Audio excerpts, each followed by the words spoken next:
Hey, what's up there, guys? Corey here with GottaBeMobile and the brand new Samsung Galaxy S7 Edge. And what we wanted to do today is give you a quick look, overview, and run kind of through some of the hardware and software and changes that buyers and users can expect from Samsung's brand new flagship Galaxy S7 Edge. Now, there's two models this year. They have the Galaxy S7 and the Galaxy S7 Edge. And the Edge, as you can see here, is much bigger. Instead of opting for the same size display, they kind of went for a perfect middle ground with a 5.5-inch Quad HD display. So it's not as small as the Galaxy S6 or 7, but not as big as the Note 5. It's also about the same size as the iPhone 6 screen-wise, but it's substantially smaller because of these small bezels all around the device. But here it is, the Galaxy S7 Edge in silver. It's also available in black and gold. And what we want to do here is go over some of the changes from the actual hardware, because it might not look different aside from the size, but the Galaxy S7 Edge is actually a much different phone. Now, the reason we say that is because there's tons that's changed, from the camera to a micro SD card to actually being waterproof. So there's no huge camera bulge anymore, and that's because there's a new 12 megapixel camera in the Galaxy S7 and the S7 Edge. It's not 16 megapixels, but it uses a new dual pixel technology that is great in low light. It's actually like the fastest camera we've used. The autofocus is just incredible how quickly it autofocuses and snaps a photo.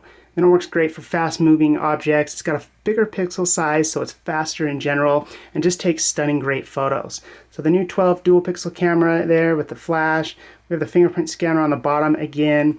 And the phone's actually a little thicker than the Galaxy S6 and Galaxy S6 Edge, but you won't notice that, and that's because they've rounded the back. The sides are rounded, and it just kind of makes it feel thinner and feel better in your hand when you actually hold and use it, rather than kind of coming to a point like the Galaxy S6 Edge in 2015.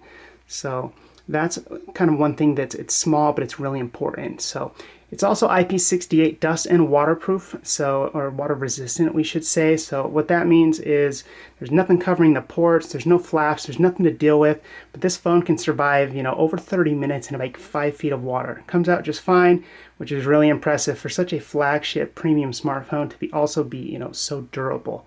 So that's something that a lot of people are really going to like about Samsung's new Galaxy S7 and Galaxy S7 Edge.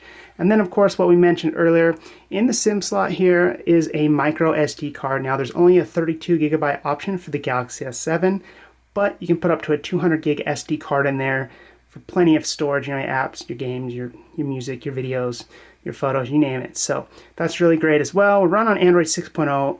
One Marshmallow.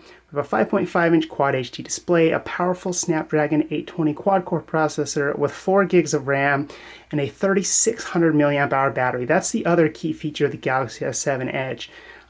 Someone trying to decide between the Galaxy S7 and the Edge is a little bigger, but it's got a much bigger battery. It's 3600 compared to 3000 on the Galaxy S7.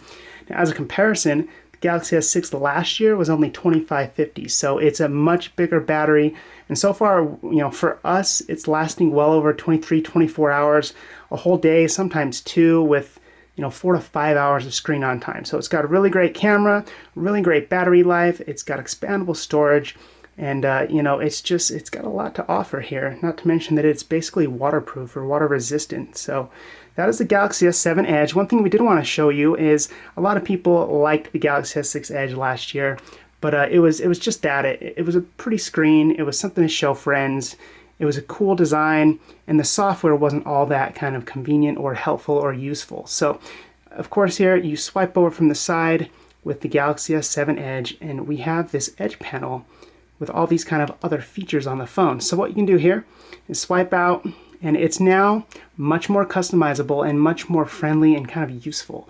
You can have up to 9 panels on here. So we have the Apps Edge for kind of your most popular apps or most often used apps.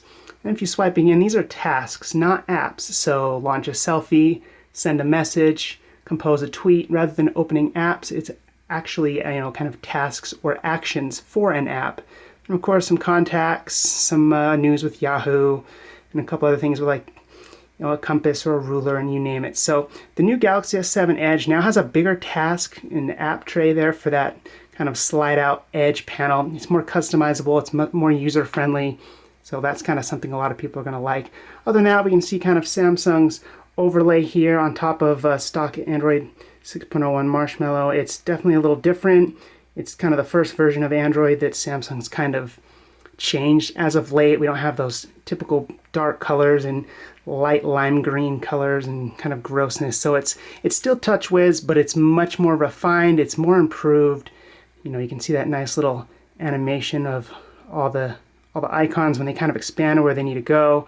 So they've done a lot to make the Galaxy S7 and Galaxy S7 great. So as a quick overview, you have a 5.1 or 5.5 inch Quad HD display, a great new camera that works amazing in low light and kind of action shots. It's water resistant. It's got a big fat battery with long battery life, and it takes a micro SD card, all while running the latest version of Android. That's just a quick overview of the Galaxy S7, or here, the Galaxy S7 Edge. It's available now. Check it out on one of your carrier stores, and stay tuned for more from GottaBeMobile. Thanks for watching, guys.